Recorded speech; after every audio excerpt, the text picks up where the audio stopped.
Bonjour à tous, je suis Sekoué le Tech Tech. Aujourd'hui, nous allons parler de la 5e République.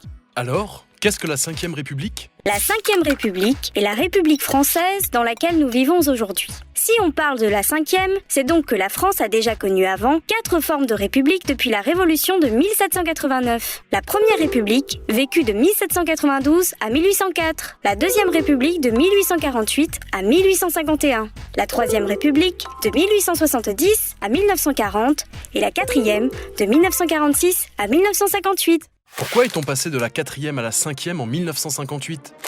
En 1944, le gouvernement est dirigé par le général de Gaulle. En 1946, une nouvelle constitution rétablit le régime parlementaire. Mais incapable de résoudre la guerre d'Algérie, la 4e République fait de nouveau appel au général de Gaulle. Celui-ci était opposé au fonctionnement de la 4e République. Il créa donc la 5e République. Président du Conseil en 1958, Charles de Gaulle procède à la rédaction d'une nouvelle constitution. Les Français adoptent par référendum la nouvelle constitution dans laquelle le pouvoir exécutif est renforcé et devient la constitution de la 5e République le 4 octobre 1958. Qui a rédigé cette constitution ?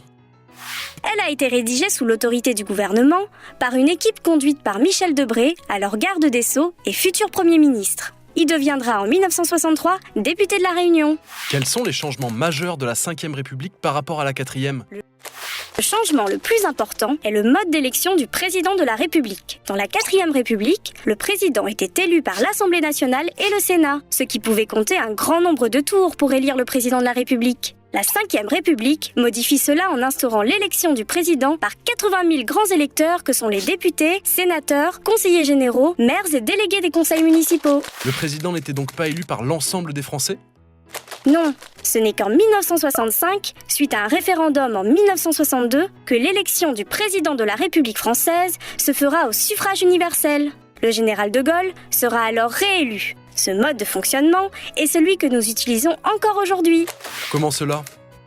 La 5e République est un régime parlementaire avec un pouvoir présidentiel fort. On a ainsi un système avec une séparation souple des pouvoirs entre les pouvoirs législatifs et exécutifs. Néanmoins, les deux pouvoirs sont strictement séparés, mais disposent chacun d'un moyen de pression sur l'autre. L'Assemblée nationale, pouvoir législatif, peut renverser le gouvernement, pouvoir exécutif, par exemple en votant une motion de censure. La 5e République a-t-elle apporté d'autres grandes modifications ?